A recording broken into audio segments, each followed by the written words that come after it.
much education as you can, but even more important than that, get as much experience as you can. Quarterback position is so deep. I don't know who's going to win the job, but And if you win your conference now, you're basically automatically in the 12-team playoff, but you can't.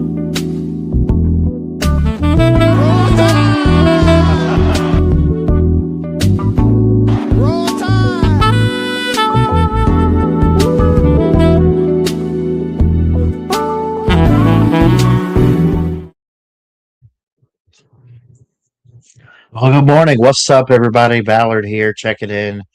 It's Chris Ballard, sports journalist at Ballard Sports Media. I'm still going to call it that. I don't know if y'all noticed, we did change the title of our channel.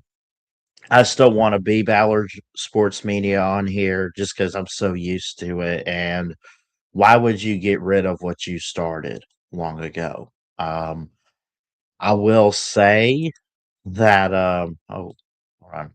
I'm just trying to work on the lighting a little bit because I got everything on. Let's see. That'll do for now. But I did switch up the name this week on the channel. I'm trying to work better on the thumbnails and everything. Trying to get more professional with it. And so far I'm off to a decent start, I guess.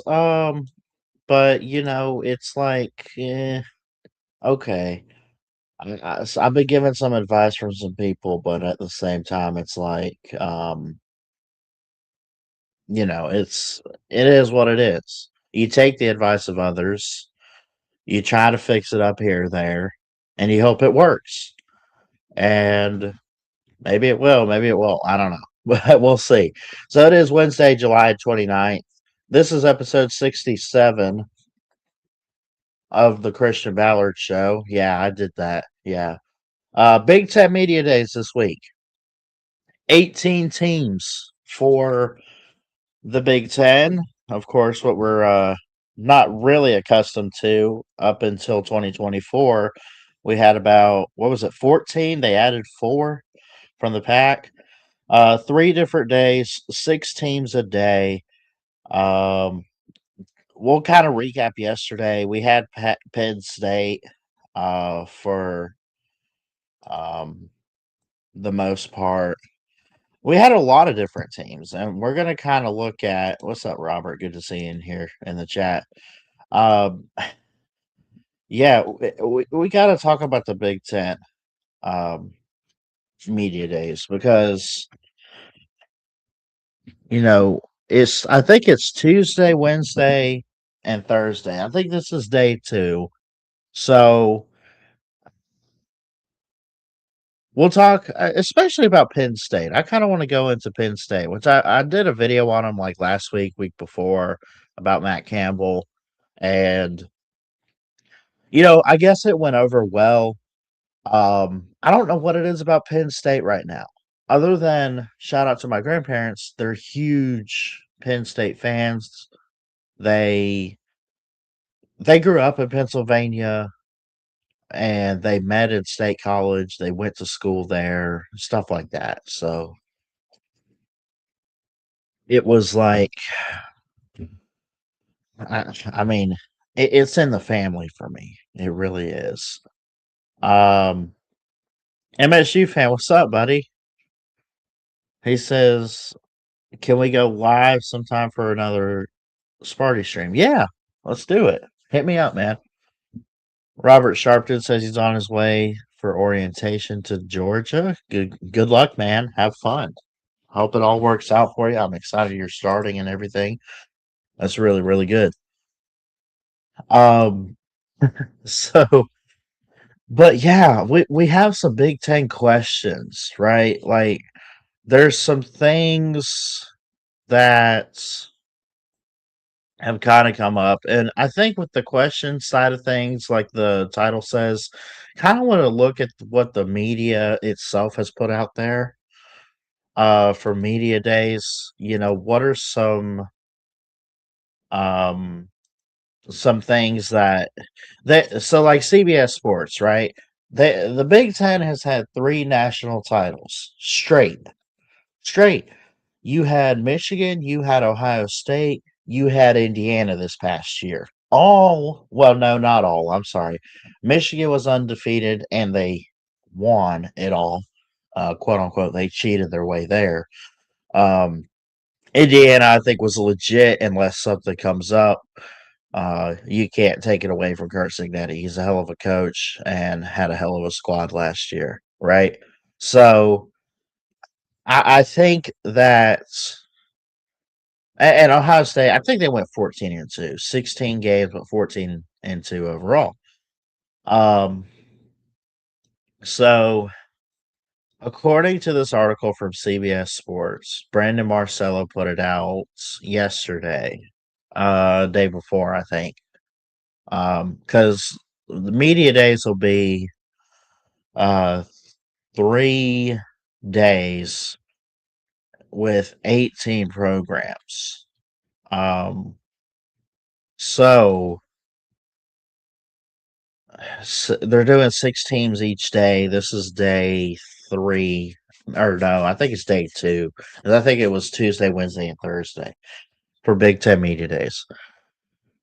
And I think because I'm so used to it just being about the SEC when it comes to the media days side of things. I've never actually watched or paid attention to Big Ten media days. Like I watch football for Big Ten, and I know some of the coaches out there. And every once in a while, if I come up on a presser, we'll watch it. Like right now, I'm gonna actually put it on the Big Ten Network real quick, and we're gonna see what's going on there. But yeah, I mean, I think so. If I had to come up with some questions for some teams, right? Like, what would it look like? What would you ask as far as some questions for some of the Big Ten coaches or programs? Really, just the programs, right? I don't think you like take a shot at um I mean, if you had to ask questions at these Big Ten media days, what would it look like? Let's talk about that here on the Christian Ballard Show. I have a couple written down. We kind of look at some of these teams. I I'll start with Penn State, I guess, and we'll kind of talk there because Penn State intrigues me the most. Because as someone with Penn State, and we'll go to a different shade of blue here once it loads up, but as someone with grandparents who I love dearly, right? They mean the world to me, and they're Penn State fans. They want to see Penn State get back on top. Because of them, I want to see that too. So, what would be a question for Penn State and Matt Campbell? Well, if you look back at James Franklin, the issue with him, he never really had a bad year. Well, he kind of had a bad exit but I'll say this. When it came to crunch time, if the game was on the line, you talk about game on the line. Could you trust him to win it? Most likely, if he was still the coach today, you'd say no, unless something would have changed late last year. And he had stayed the full year. They had the interim guy. Who was it? Terry Smith, who I thought actually turned it around a little bit, but obviously they went after Matt Campbell. Has a great track record at Iowa State, by the way. But I think so. For Penn State, my question is: can you sustain success, be consistent, and just finally get over the hump of big games? Now, for Penn State, at least for this year, I mean, and we can look at their schedule. I think last year they had to play them, but if I'm wrong, let me look it up. Penn State avoids Michigan and Ohio State this year. Is that right? No, they avoid Ohio State, but they do go to Michigan. Here, let's pull this up. And I've already done like a record prediction. I put them at 9-3, but here's their schedule for those that haven't seen it, aren't familiar with it this year. They open with Marshall at home. That's going to be a 3:30 kick, right? They then go to Temple, which should be a game they win. But again, new head coach, new quarterback, not for Matt Campbell, though. They bring in Rocco Beck, but it'll be new for Penn State. Buffalo, Wisconsin, being your homecoming game on September 26th. Friday night, they go to Northwestern. Northwestern has seen better days a long time ago, but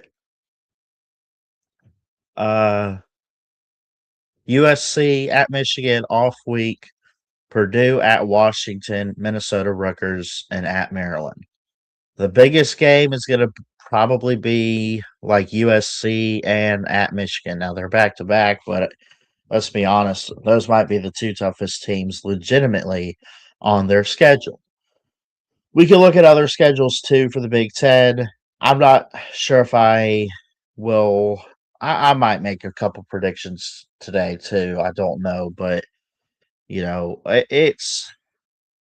I mean, there's so much when it comes to um, the Big Ten is a loaded conference. And maybe in ways we could all agree that, and keep in mind, I'm an Alabama fan. Don't get it twisted. I'm not here to jump on the Big 12's back and say, oh, well, maybe they just turned it around altogether. They've won 3 straight national championships. They could possibly win 4 if Ohio State wins it again, if Indiana goes back to back. Does Oregon get their first ever national title? Like, what's going to happen? Does somebody surprise us like Indiana has the last 2 years? Oh my gosh. I mean, we got to talk about this stuff, guys. For real. Um,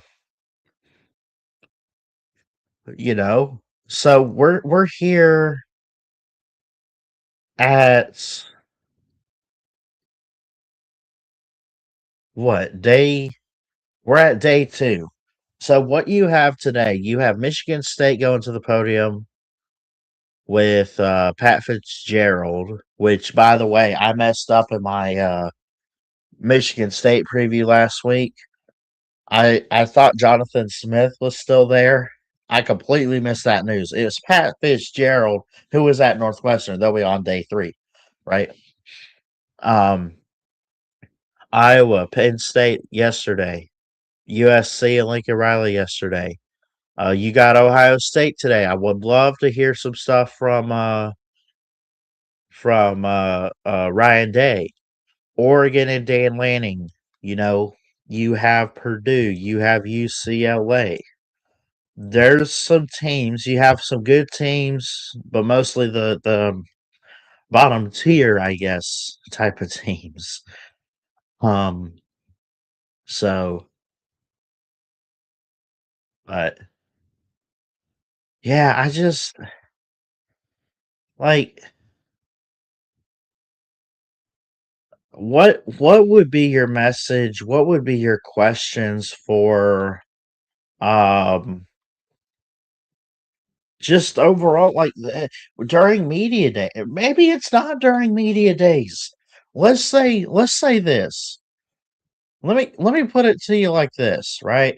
I'm gonna take this schedule off the screen here. You're a college football fan. Maybe you're an analyst. Let's say for the fan perspective though, right? If you're a college football fan and the season was hypothetically, and I know we're like a month away, let's say it was like right there next week for Big Ten. For everybody really. And you're questioning as a fan your team, your team's potential, your quarterback play, your coach, is he on the hot seat, something like that. Pick any Big Ten team. We're talking about the most dominant conference today, right? Which, look, I hate to say that crap because I'm an SEC guy. It kills me that the Big Ten's won 3 straight times. I'm not even gonna lie. Was I happy for Ohio State? Was I happy for Indiana? Was I not so much for Michigan? They cheated. Deal with it. But anyways, like, let's say if you were a fan of one of those Big Ten teams, for example, let's say I was like for I step outside of Penn State for a minute. Let's say I'm like Illinois. I'm talking to Brett Bielema, but I'm just a fan. I'm an outsider, right? I'm not in the media. I'm not doing anything like that. But they had like a fan day. What would you, the fan, ask him? But it had to be related to this season and how he's going to do. What's the big question lingering in your head? You know, I'm trying to think. I mean, well, I mean, Brett Bielema, you're the Illinois head coach. You just won about 8 or 9 games last year. Something that Illinois doesn't really do too often, right? You have a pretty decent track record, but you had your days at like Arkansas and everything. How do you continue and sustain success for 2026?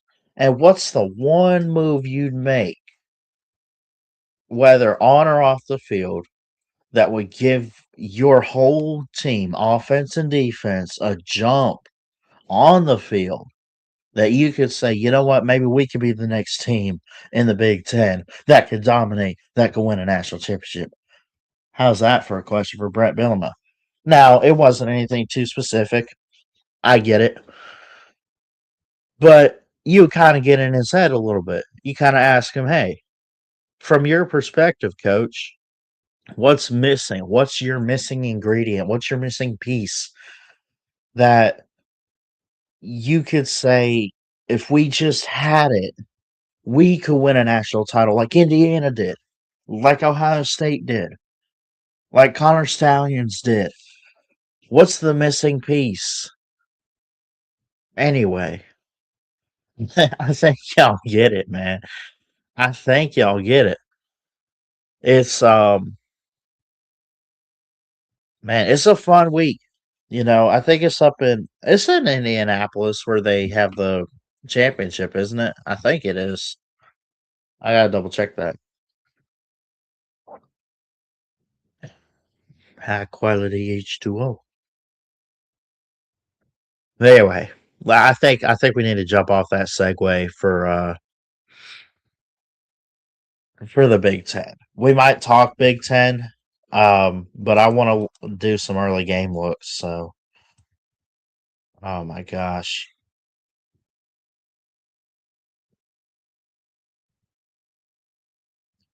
give me a second. We're gonna we're gonna preview and kind of because I want to do the early preview. I will not make picks on these games until the week of, right?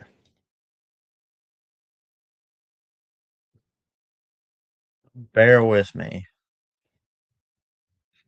What said Georgia Tech, Colorado. What other ones could we do?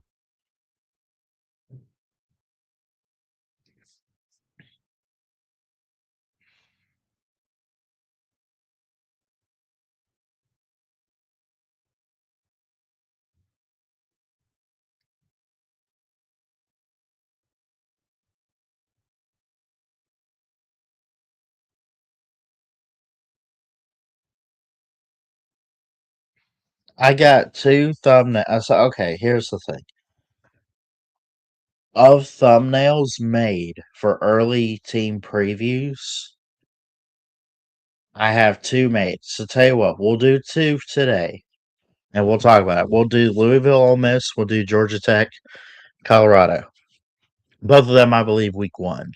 I know Louisville, Ole Miss is. So we'll do that. Let me go to football on ESPN here. Okay.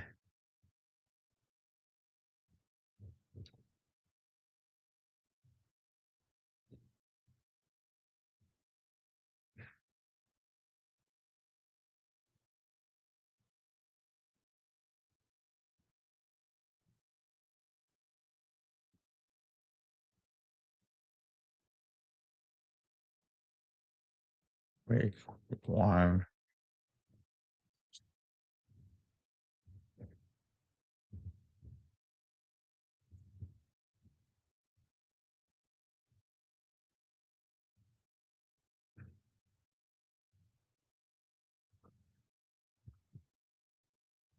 Okay, and then I'll make one for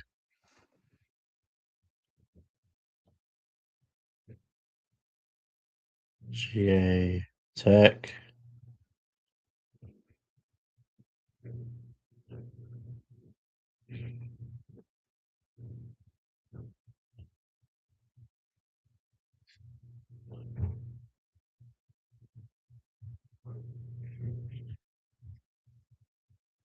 Georgia Tech, Colorado. Um, week 1 preview. Sorry, I was silent a little bit, guys. I did wake up. I knew I had a little bit of time, but I didn't have all the time in the world last night or this morning to actually make the banners and stuff. So I'm trying to get those up for this. Anyway, oh gosh. Okay. So let's start with Ole Miss and Louisville. And then we'll go to Georgia Tech, Colorado. Um, and keep in mind that I'm previewing these games without actually giving you a score and a winner yet. I have my thoughts, but I don't want to get too far into that until the week of. That's how we roll here at BSM. We don't give you a winner until the week of, and we try to get it out by the time the game kicks off.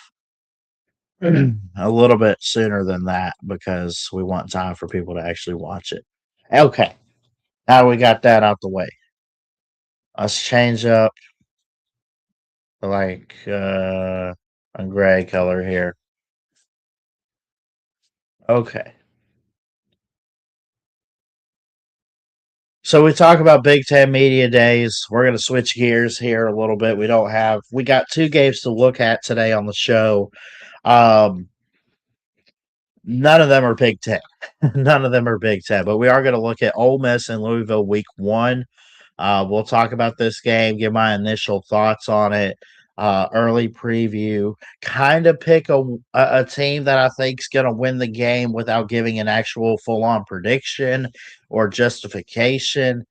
I think both teams could have a fair season this year. I like Pete Golding and what he did in the playoffs last year, but this is his first opportunity here in week 1. Sunday, September 6th, Labor Day weekend at 7:30, Nissan Stadium in Nashville to prove himself.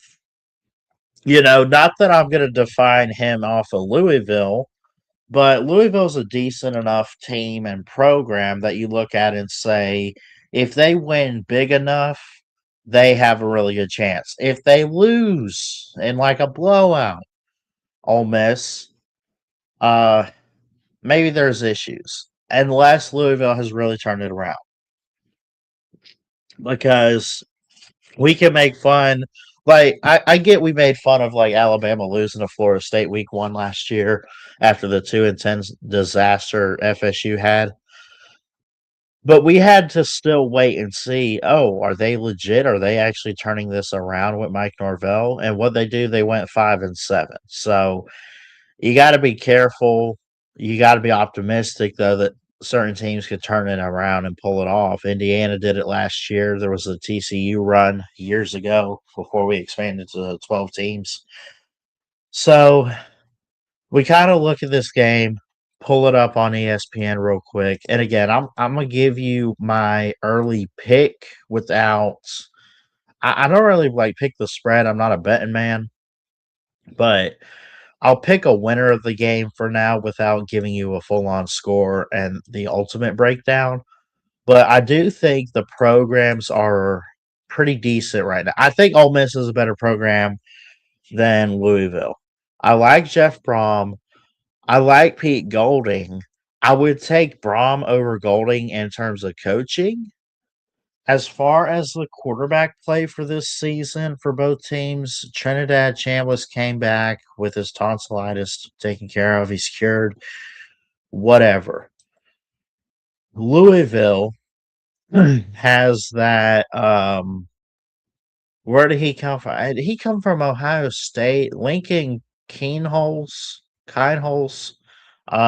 Assuming that this transfer junior is gonna come and be the starter. Yeah, he came from Ohio State. I almost want to say he came from Nebraska because his name's Lincoln, but we cannot base it off that. He came from Ohio State.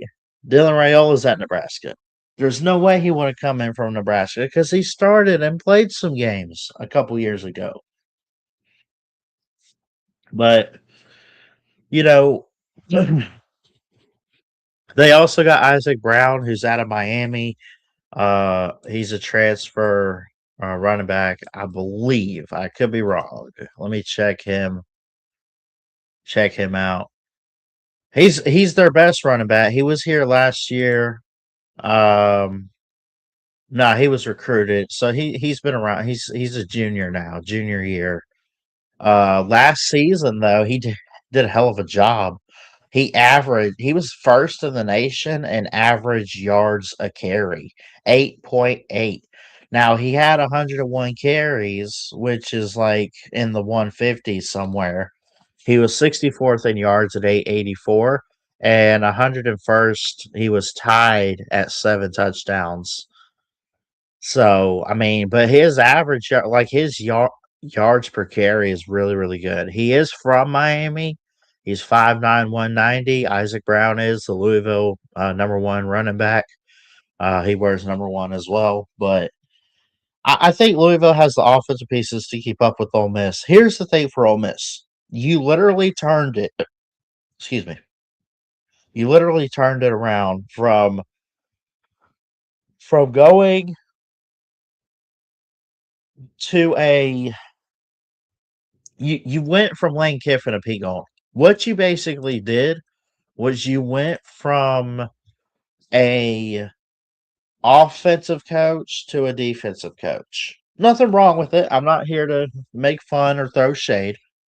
All I'm trying to say is the philosophy in coaching probably changes for the whole team, for the whole season. I think you kind of saw that play out in the playoffs up until the Miami game. It looked great.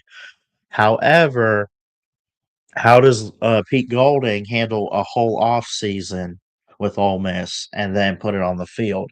I think this is a key game, a key non-con matchup that you look at, and it's going to be key. It's going to be key for both teams, but especially for Ole Miss. I mean, we're talking about a playoff team last year, and we're talking about Louisville last year, who I guess won what 8 or 9 games. I mean, they did okay. They went 9-4 overall and beat Toledo, but they went 8-4 in the regular season.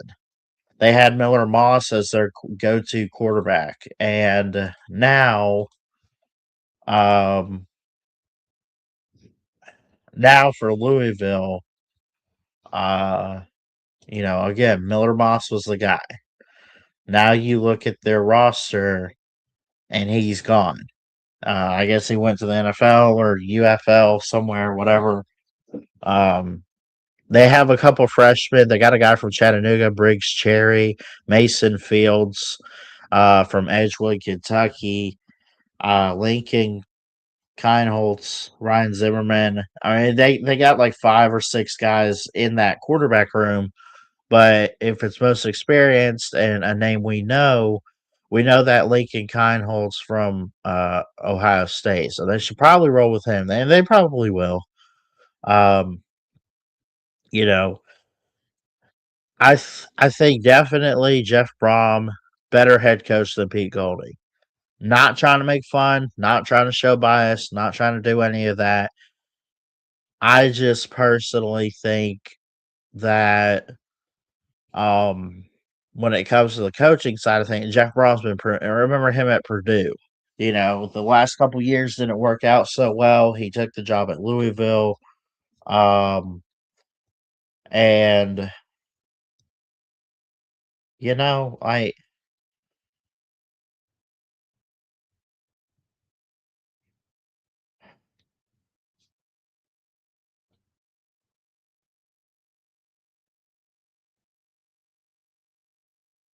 anyway. Make sure I'm actually getting it. Is that jump to coaches? Yeah, Jeff Brom. That's what I thought. Boom. Can't say nothing to me. Now Brian Brom is his son. He's the offensive coordinator. I knew he wasn't 500 nothing. Y'all can't say nothing. Oh, he's got the wrong coach again, Ballard. Shut up. Shut up. Chris Barclay, running back coach, Deion Branch, Steve Ellis is co-defensive coordinator along with Mark Ivy, Paul Petrino. Any relation to Bobby Petrino? Anyway, and we know about Pete Golding. Pete Golding is in that year. Well, I'll say that Jeff Brom needs a big year just because it's Louisville and there's just a lot of expectation for that program. They're on the brink of competing for the ACC, I think. Now, for Ole Miss, Pete Golding needs a big year because of the playoff run, the pieces coming back, and just being in the SEC. There's a couple different ACC SEC matchups this year. This is one of them, and I would like to see the SEC win them all, possibly. I don't think that I years ago when I first started the channel and Clemson was winning national titles and everyone else was just dog water in the ACC. If Louisville would have beat Ole Miss, I would have said that's crazy, right? That's just crazy. Why? How would that happen? Now it makes perfect sense because yeah, Clemson's taking steps back in the ACC a little bit. Florida's State's falling off, but teams like Louisville are actually really good. They're really good teams. They're not great. They're just really good. That's as high as I'll give them compliment for, right? But I think I drank that too fast. Anyway, yeah. I mean, overall thoughts. This will be a fun game. I probably lean Ole Miss right now. I just think they have the more experience with offense, quarterback, and the defensive side with Pete Golding. I think he's going to have it ready to go. Thought the defense looked great when he took over in the playoffs. Didn't have quite enough firepower there to stop Miami, but I mean, was anyone going to stop Miami or Indiana? I don't think so. So, but y'all let me know what you guys think in the comments.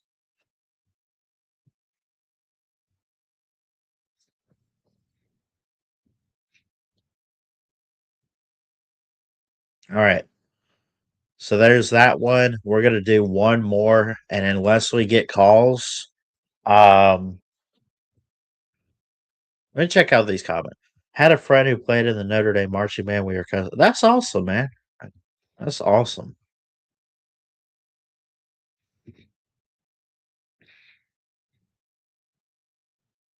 Oh yeah, this will be fun. I know who I'm doing next. I know who I'm doing next. We got to get gold for both these two teams. This is gonna be awesome. I'm gonna love it. Y'all gonna hate me if you're Colorado. Okay. So we'll look at one more game on here, then we'll probably end the show. I don't know, unless we get some callers. But no, we might keep it going. Let's keep it going for at least an hour show.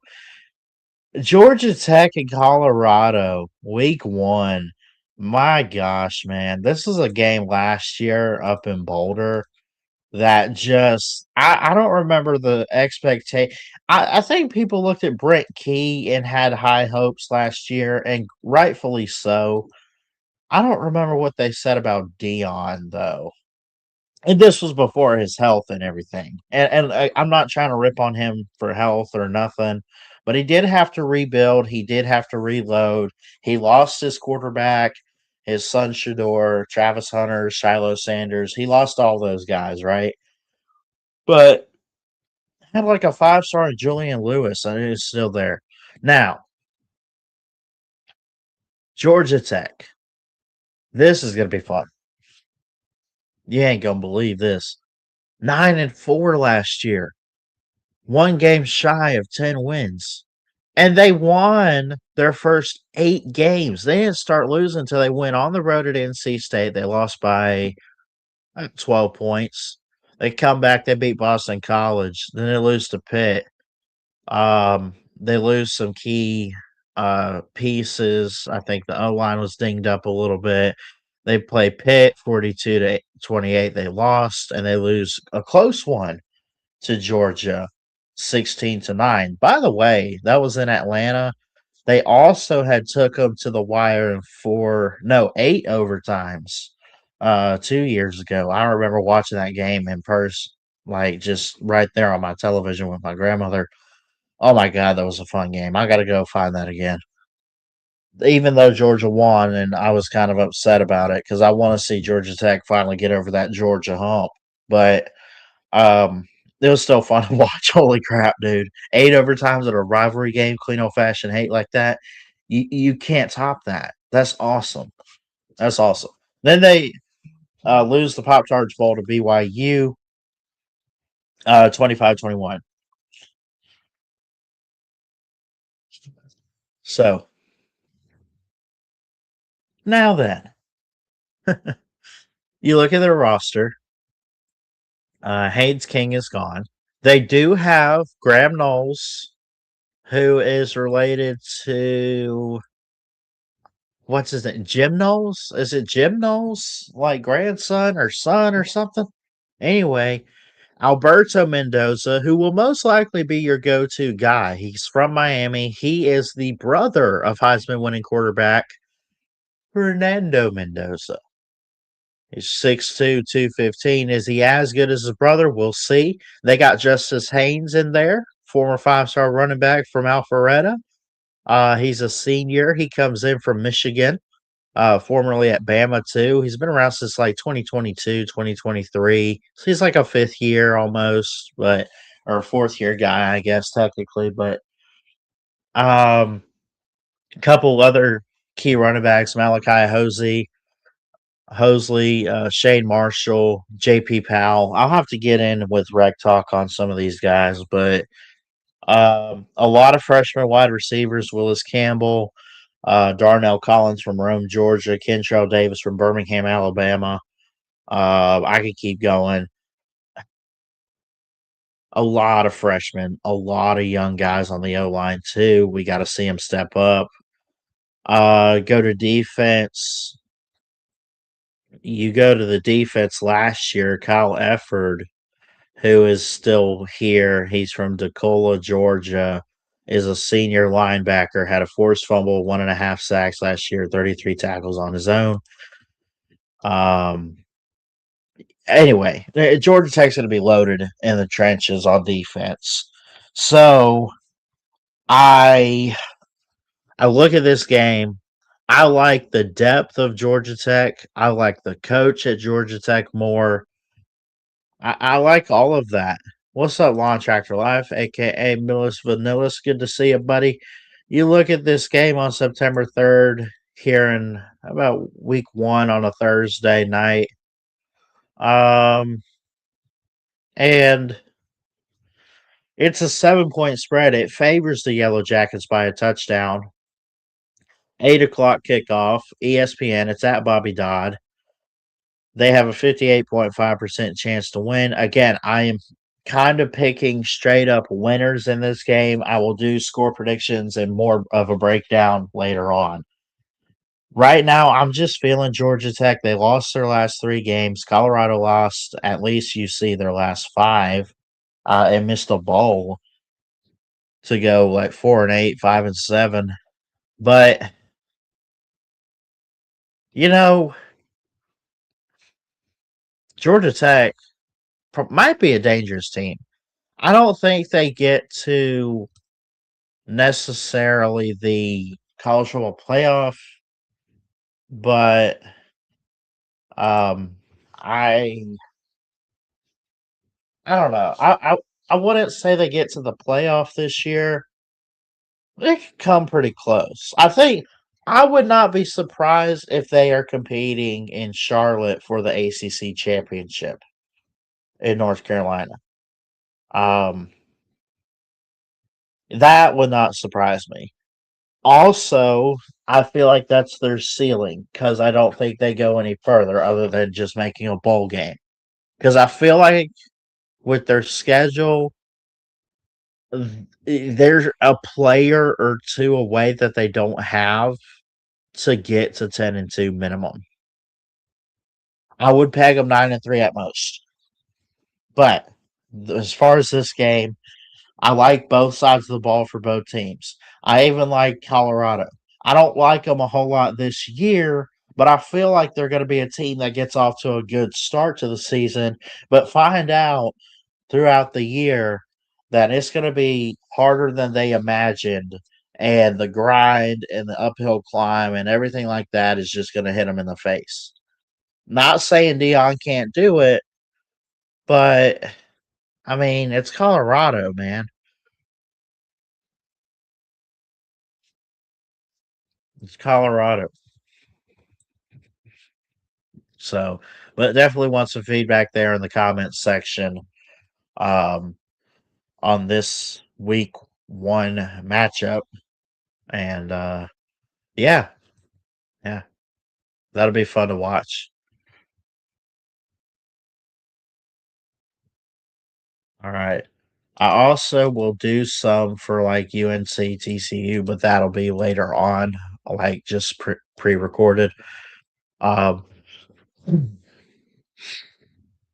there's a lot to love. There's a lot to look forward to.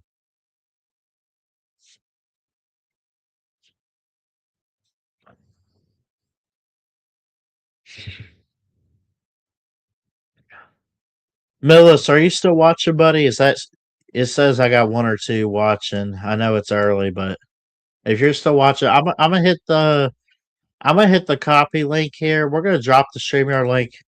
Anyone's welcome to join, but it'd be fun to talk with you, Millis. I know we gotta talk we gotta talk up this Bama season when you get a chance. So there's a link. If anyone wants to join, anyone's welcome. But yeah, I haven't seen too much on Bama news this week. I've been pretty busy, but let's see if I can find anything. Alabama football news. Let's see. USA Today. I found college football Alabama tickets for less than $20. No. No, you didn't. No, you didn't.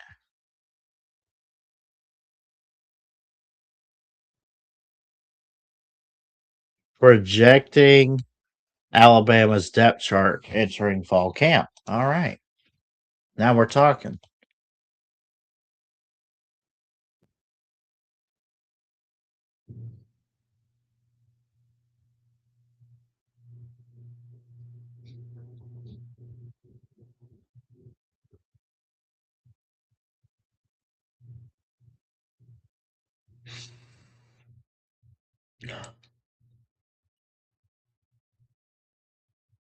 Or Keelan Russell for starter? No. Dude, I promise you. Actually, you know what? I can't guarantee anything for our quarterback play. What else do they have? Running back will be starter Daniel Hill, backup Kevin Riley or AK Deer. Ryan Williams, Latsier Brooks, Noah Rogers will be the starters. Yeah, Alabama runs like a 3 wide two tight end set or one tight end. Caleb Edwards is projected starter here for um for tight end. I was gonna drop the link to this one.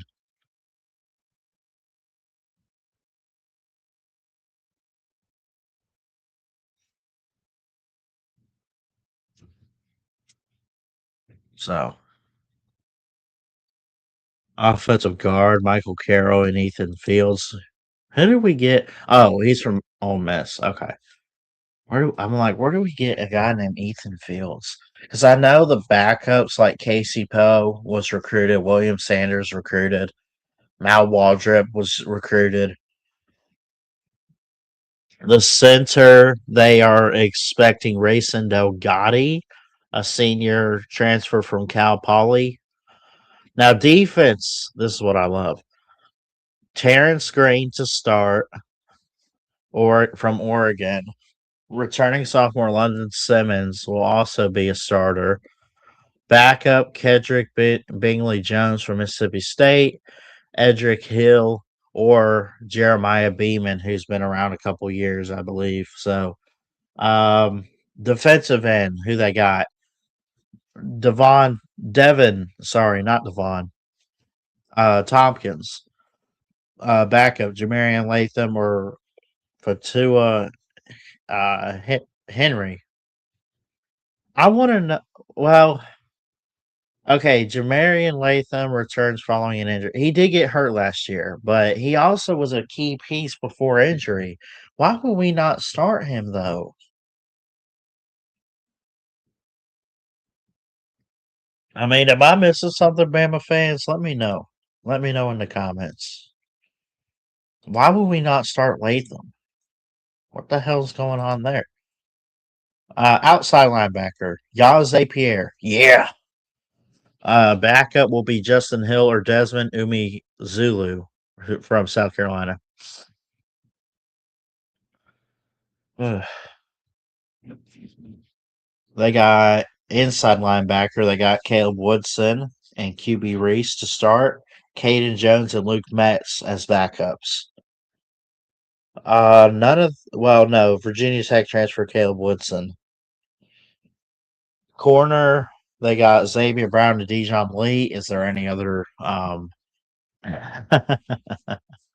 any other choices? Backups though, we did get a Mercer transfer at safety and corner. Carmelo O'Neal is his name. At corner. And then Chuck McDonald was transfer. I don't think we recruited that name. Anyway, Bray Hubbard, Keon Sabbath, safety, obviously. Backup, Dre Kirkpatrick Jr. Dre Kirkpatrick Jr., recruited as a 3-star, son of legendary Dre Kirkpatrick. I guess he had his kid in college because he was there for like Saban's first title in 09, and then he was there in like 2010.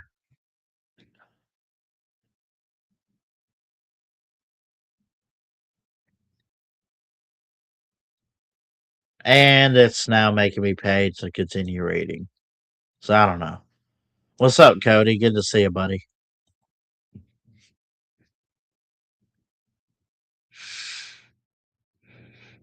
So I don't know.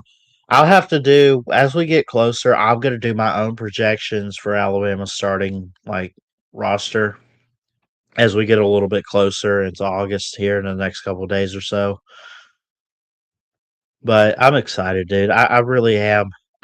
God, it's here. We're finally at football season. Let's fucking go. I'm excited, man. I'm pumped up and ready to go. Oh my God. We need this. We all need this, man. It's been a long off season. It really has. Like at the same time, though, I feel like just yesterday I saw Indiana lift that trophy, beat Alabama, beat Miami, all that stuff. But it's here though. Like it's like it starts off feeling like it just happened yesterday. The first couple months of the off season are always the easiest, and they go by. Then it's hit summer or like May or June, and you're like, dang, this takes forever, bro. They gotta hurry up. Yep. Yeah. But yeah, my countdown for college football season, Cody, if you're asking in the comments there, um, what are we up to? 30 days, baby. That's to like the start, 30 days.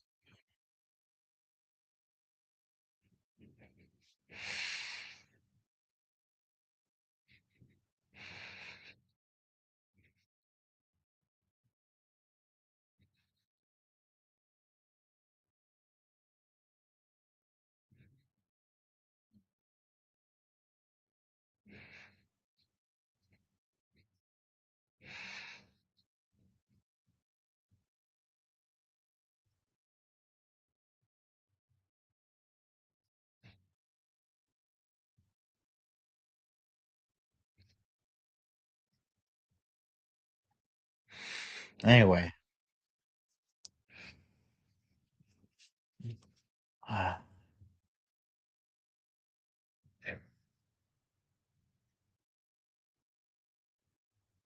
All right. Yeah, I think I'll go ahead and get out of here. I talked quite a bit about Big Ten Media Days, had a bunch to say there. We looked at some games. We're excited. We're 30 days away from college football, 31, whatever it is, right? We're a month away, basically. I'm pumped up, ready to go. But I hope everyone has an amazing day. I hope y'all have an awesome Wednesday. Blessed week ahead. Jesus loves you. I love you guys. God bless. Roll Tide. And we'll see you next time here at BSM. Hopefully, we get some callers next time. Um, I got to get out of here, though. And yeah, I got stuff to do. So, but y'all have a good Wednesday, and we'll see you soon here at BSM.